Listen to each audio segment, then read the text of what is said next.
This is one of my favorites that I told you I was going to revisit from earlier on in the analysis. In this establishing shot, if you look down here, you can see what appears to be two people in the water with white swim caps, perhaps snorkeling. You can see them going up and down and actually going under the water.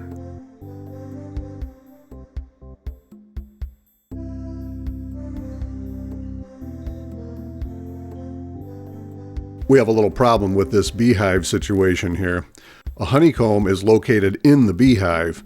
Now, while it's possible that the honey could actually drip down and Gilligan could reach in and get some honey, the honeycomb would not be down at the bottom of the tree. It would be up in the hive.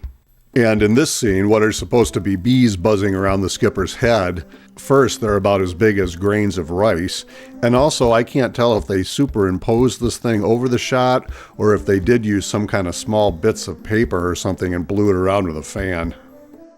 When Mr. Howell suggests that Gilligan is hiding an 8-year-old bottle of scotch, and Mrs. Howell correctly points out that they have not been on the island for 8 years, Mr. Howell then suggests a 5-year-old bottle of scotch, but in reality they have not been on the island for 5 years either.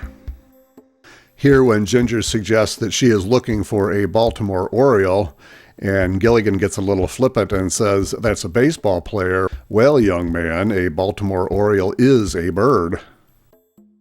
Gilligan's diary keeps alternating between having the Dear Diary name covered up with some kind of a patch, and sometimes it's out. In the final scene here, where it's in his back pocket, you can clearly see it, and yet in the scene here with Mary Ann and when he's throwing it in the water, it's covered up. This is really good continuity. They have the women dressing in the same clothes as they did in the previous episode with the Japanese sailor. Now, these episodes are pretty far apart, so I'm sure they didn't shoot them together or near the same time, so they really had to check to see what they were wearing the first time around. This is an excellent job with this special effect. You can't see any strings or triggers or buttons or anything, and when the smoke comes out from his hands, you can still see it on his shirt.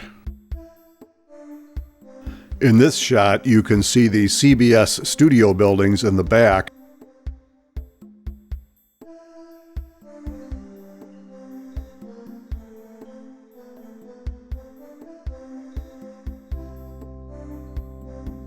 This one here is really not a very good job of Ginger's double.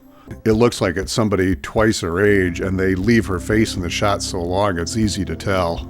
Also, looking at this tree in the back, in the longer shots it looks okay, but in the closer shots, here's this gigantic hole broken out of it. You can see it's a hollow tree, and then later the hole is gone. I have no idea why that hole would be there and why that would occur between these shots.